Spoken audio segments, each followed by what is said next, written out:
What is the number one problem your product solves for your prospects and customers? How a founder answers that and how concisely a founder answers that is very telling to what a potential engagement and what a potential success of the product is going to be. And everyone's asking all these questions. How do I make more money? How do I sell more of this? How does the product do that? But very me questions. What can I do better? How can I make more? And all I'm sitting there thinking to myself is, you're asking all the wrong questions. Like, it's all about, I remember I had this rep with me and she was talking to the doctor and the conversation was all about like our device and how our device would make the doctor more revenue. And listen, don't get me wrong. Our product certainly made the physicians more revenue. You can't lead with that when you're talking about patients' lives. The doctor literally told us to get out of the office. He said, you think all I care about is increasing my bottom line and I'm going to recommend a product that I don't believe in so I can make a few more dollars? You have no right to be in here. Don't ever come back in this office again.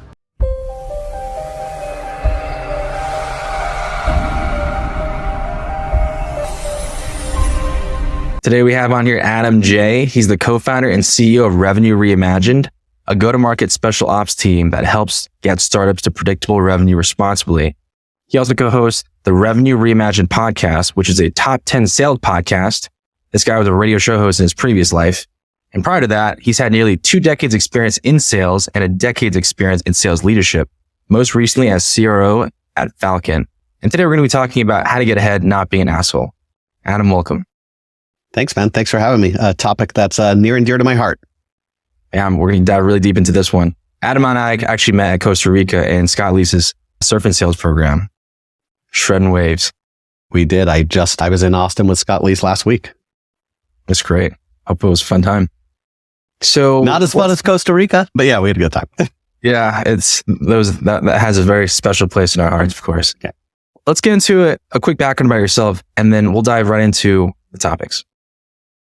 Yeah, so I like to call myself a recovering CRO. I have led sales at 7 different startups over the past, call it, decade and a half. Started my career in big healthcare, working for very large companies, which is where we'll get into a little bit of the don't be an asshole story. And got the startup bug, realized that I don't love so much tweaking. I really enjoy building. Started in restaurant tech, moved over to sales tech, fintech, martech. I've done a little bit of everything else. And ultimately, Alan, what I realized is every founder struggles from a lot of the same problems. And it's getting that product that you're so passionate about to product market fit and ultimately scaling revenue. And there's so much bad advice out there, be it from VCs, be it from other investors, be it from other founders, that the same mistakes kept getting made over and over again. And I got tired of being sold to like an investor when I was interviewing for a job, being told about the great product and the great runway and this fantastic model. And then you get hired and it's, wait a minute, like that wasn't really true. And this is a little bit of falsity. And I like, you sold me like an investor. How could I fix the problems if I don't know what they are? So about a year ago, I made it my mission to help as many founders as I can avoid those pitfalls, to hold on to their equity, decrease their dilution, and ultimately try to help bring the best products to market in a scalable and predictable and a non-grow at all cost way. That's really interesting. So part of this is actually identifying the best product to start off with. If you don't have the best product, then you can't scale the revenue. So any tips on how to spot that? You have to have a good product. I don't necessarily think it has to be the best, right? Like there's certainly lots of companies that do lots of things out there. For example, Outreach, Clary, Gong, SalesLoft, like one of them is the best, but they all compete very well. For us, prior to working with any client, we do a deep dive audit. It's mandatory. It's part of our process. And it's not an audit like we're going to send you an Excel spreadsheet and ask you to fill out 20 questions. It's arguably a 30-day process where we get really deep into your business. We want to understand the product, how it works, the problems you're trying to solve, what the customers are saying about it, to determine if we believe that there's a chance of success. None of us on my team are product experts, but we certainly are go-to-market experts. And every engagement starts off with the same, and I actually have it posted on my screen here. What is the number one problem your product solves for your prospects and customers? How a founder answers that and how concisely a founder answers that is very telling to what a potential engagement and what a potential success of the product is going to be. And that's the number one question we work to help founders refine. That's so funny. That is so close to the heart right here, because in the beginning we were a very simple product and it was, okay, we do this. Now it's, how much time do you have? Man, I wish we actually enlisted your help early on. I want people to actually go to Revenue Reimagined and talk to you to get the advice, but any teasers as to some of the unique approaches of how you scale go-to-market that you want to introduce? Yeah, I think it's a few things, right? The fractional space, the consultant space, it has really heated up over the past 6 to 18 months. I think the biggest thing for us is we are not consultants. It's actually the headline on our website. We are not consultants. We are operators. We are in your business, talking to your customers, talking to your team. We are an extension of your go-to-market team, bringing over 40 years of GTM experience to your company. So our secret sauce is that we are asking your customers, tell me more. We're trying to go 3 or 4 layers deep. And every engagement we have is a bespoke engagement. We are never the people who are going to say, Alan, here's the playbook I developed at ABC company. We're just going to drop it here. That shit doesn't work. It's got to be different every single time. And I really think that's what makes us stand out from the rest. Fantastic. All right.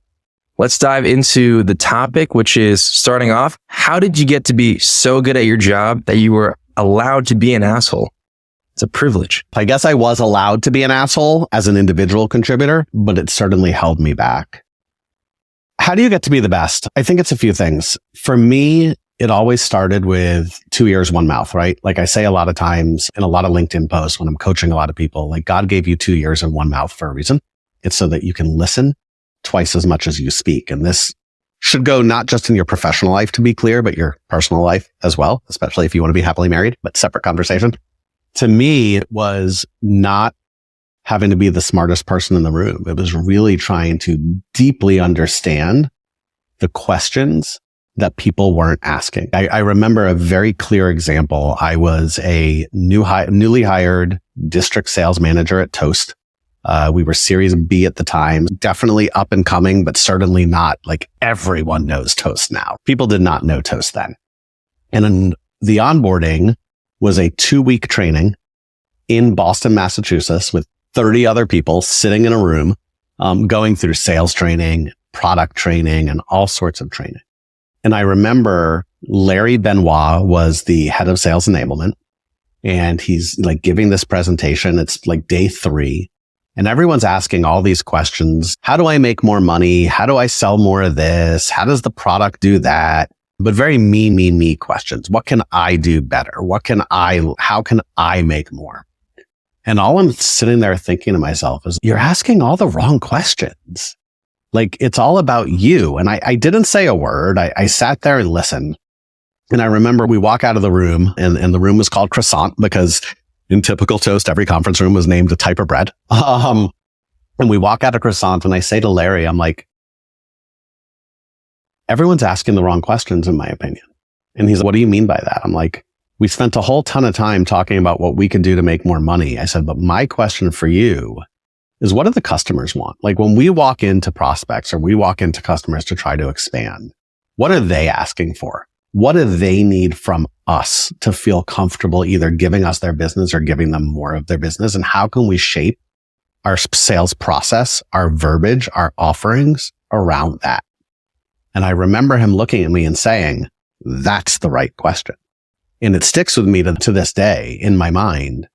You have to sit back, listen, and deeply understand your customer if you want to be the best. I don't care if you're selling software. I don't care if you're a plumber. I don't care if you're an electrician, if you're selling used cars, whatever it is, especially in today's economic climate, Alan. And you know this, like you sell a product.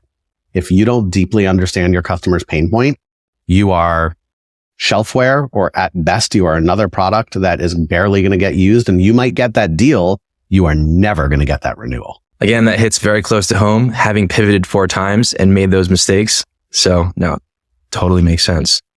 And I'm also curious that this is a perspective that everyone in the room didn't have. And it's easy to be told the answer like, oh yeah, you're supposed to listen to your customers, but how did you independently come to this conclusion? Was there something, the way that your mind works, or was it experience from your previous life? How do you get to these conclusions faster than other people?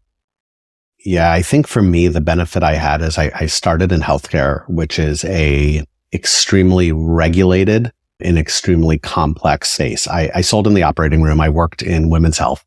And while it's very much a sales job selling medical devices, the one thing you learn really quick and that they train you really well on is the second it becomes about you and not about the doctor's patients, you're fucked, pardon my French.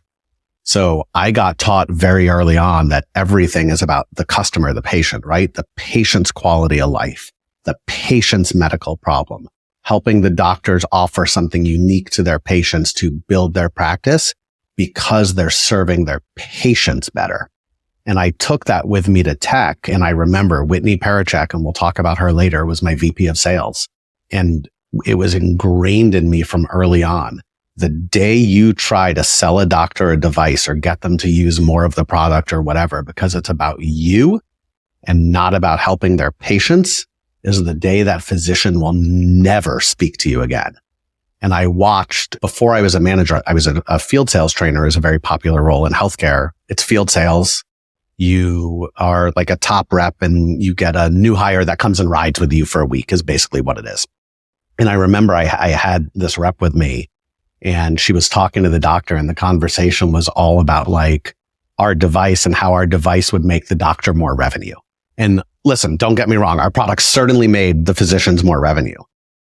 You can't lead with that when you're talking about patients' lives. The doctor literally told us to get out of the office. He said, you think all I care about is increasing my bottom line and I'm going to recommend a product that I don't believe in so I can make a few more dollars. You have no right to be in here. Don't ever come back in this office again. If only sales reps had the same perspective about how they sell and they could speak in the way that helps their customers, how different would the world be? Night and day. Everything has to open with pain. And that's where discovery comes in and constant discovery. I think the problem we have with discovery, not to change this into a discovery workshop, but discovery is like the Spanish Inquisition, right? I'm going to get Alan on the phone and I'm going to tell me about this. And what do you do for this? And what do you do for that? And how do you do? And it's so offensive.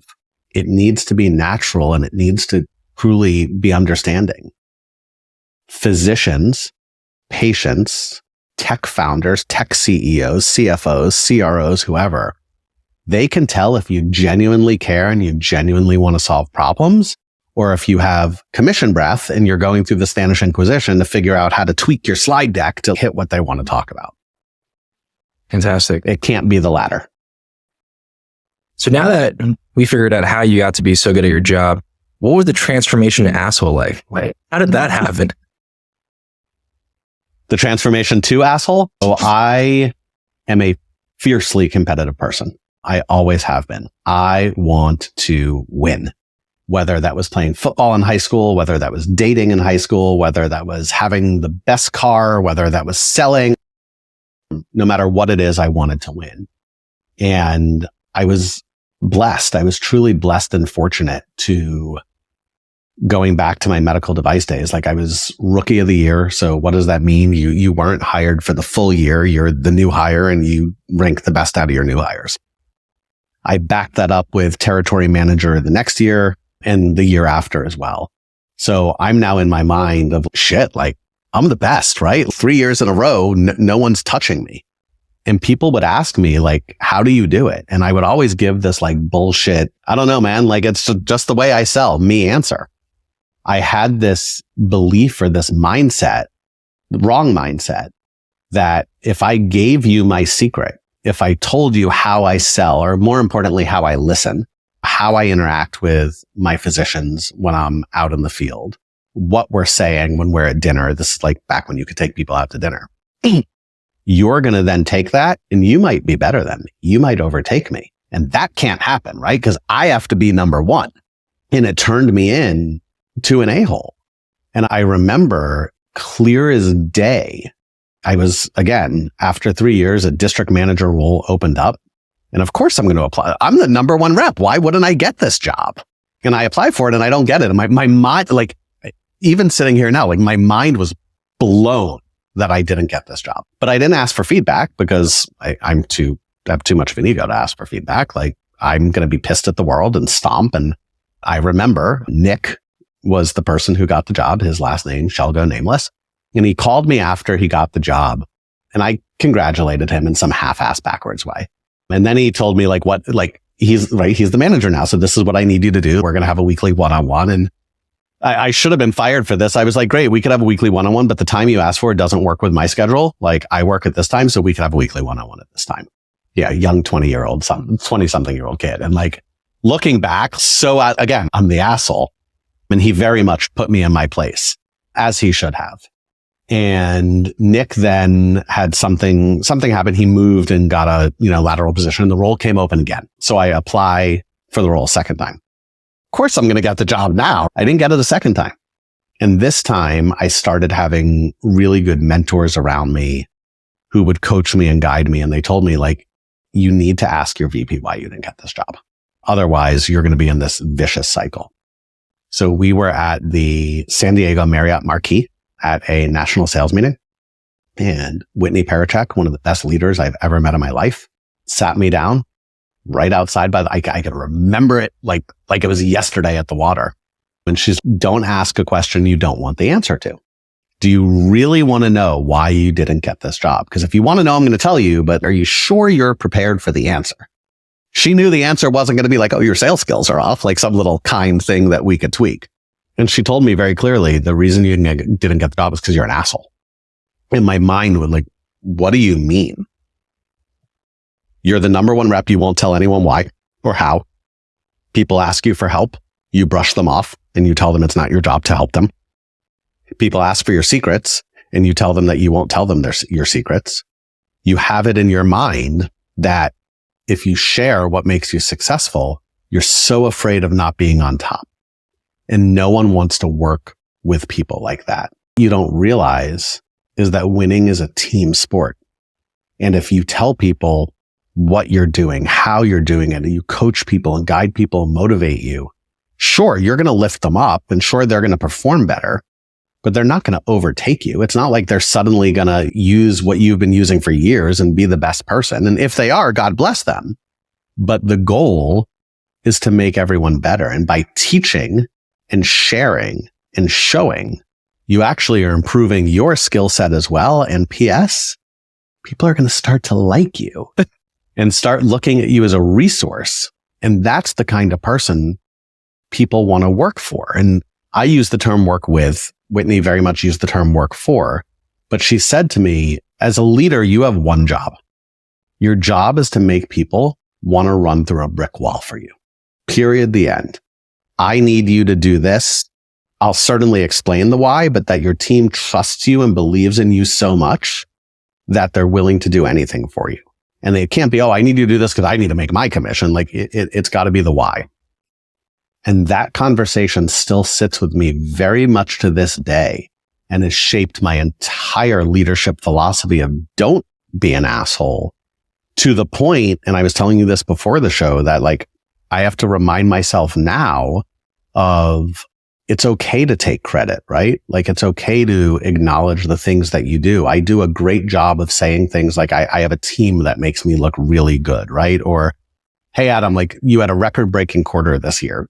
Yeah, I did. But at the end of the day, like the team had a record-breaking quarter, right? Like I'm just the coach. And I believe that's true, right? My job is to coach, but it's okay to take some credit. That's a fantastic story and character arc change.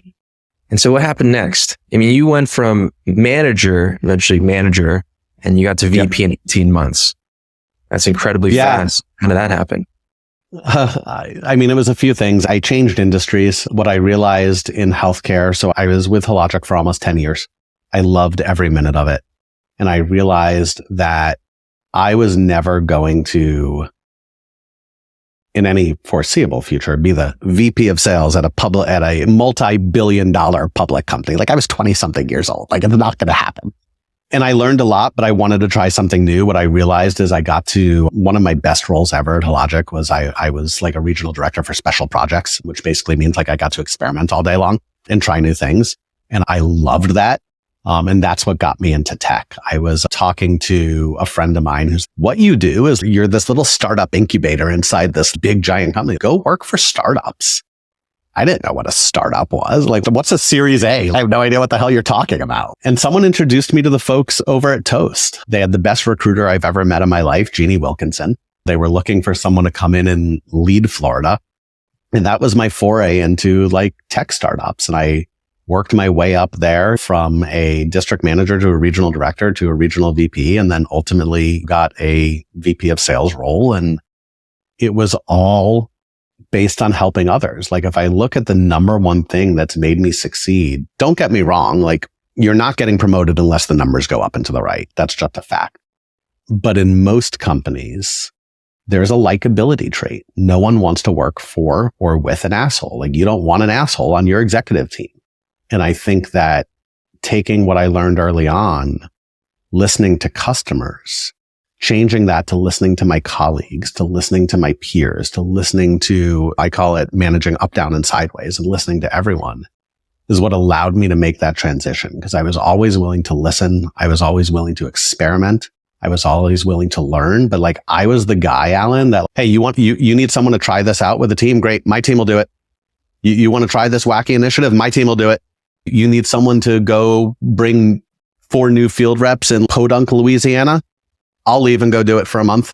And that willingness to always try new things, I think allowed others to see that number one, I'm a team player and I'll do anything for the company. But number two, allowed me to try and experiment with so many things that I'll just use the term let go, let God, right? Sure, I might take a money hit. Maybe this team isn't going to perform as well. But man, I'm going to learn something, and I'm either going to learn something that's really good that I could bring it back to my team, or I'm going to learn something of how we ain't ever going to try this, y'all, because this is horrible. That's how I got into like senior level leadership. It makes sense. Cover as much surface area of wacky ideas until you find the truth of what actually works, and then democratize it. Do the shit that doesn't scale. Like at the end of the day, and listen, I have a business based on scalability, but to get to scalability, you got to do the stuff that doesn't scale first.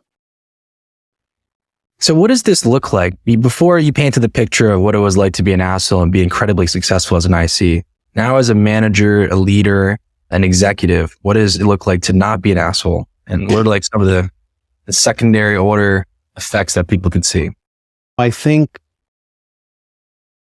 there's a huge difference in what people think leadership is and what leadership is.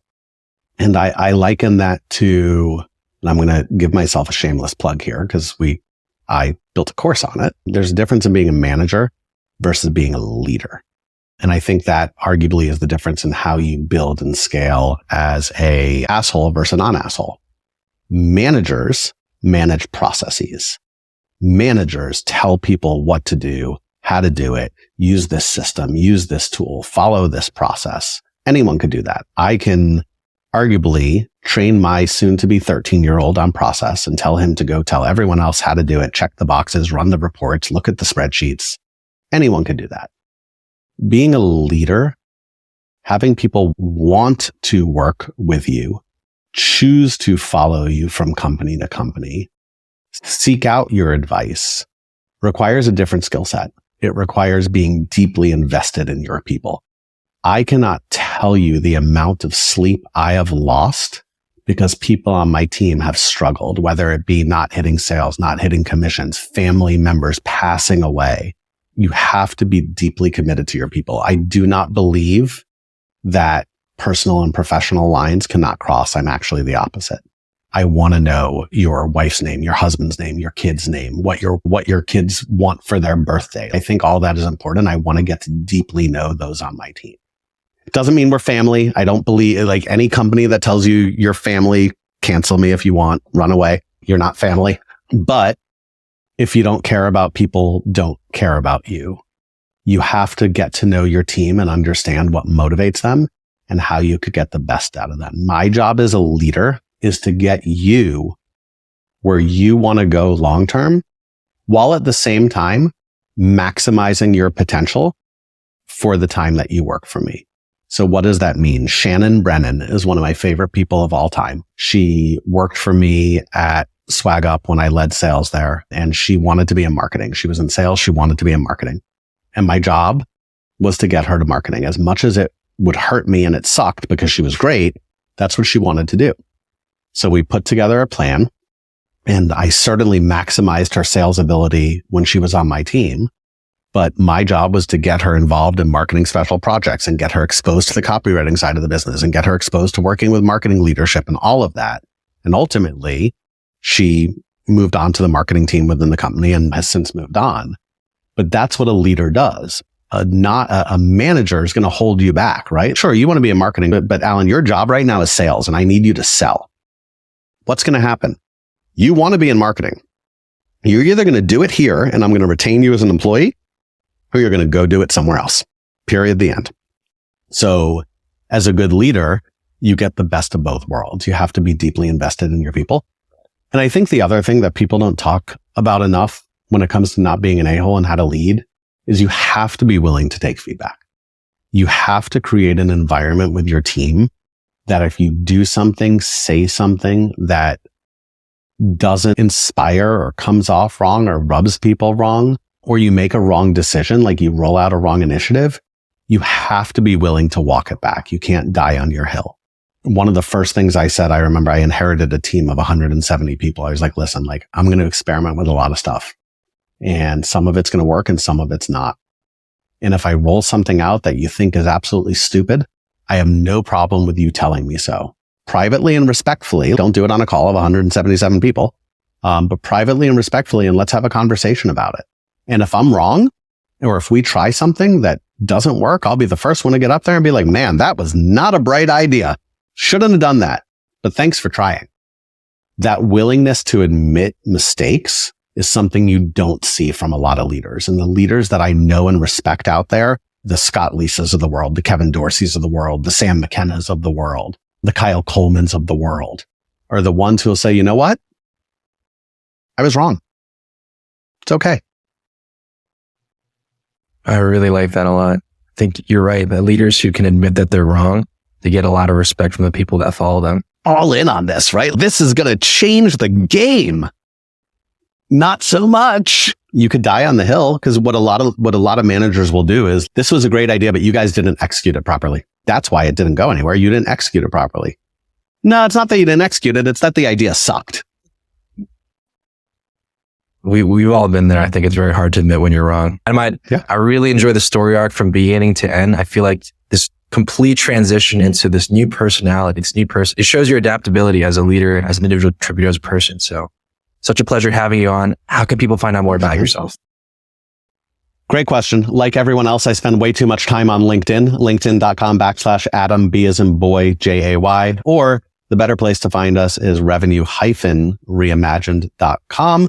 There you could find information about us, the podcast, the newsletter, all things go to market. Fantastic, Adam. Thank you so much for joining. Thanks for having me, man. I appreciate it. Cheers.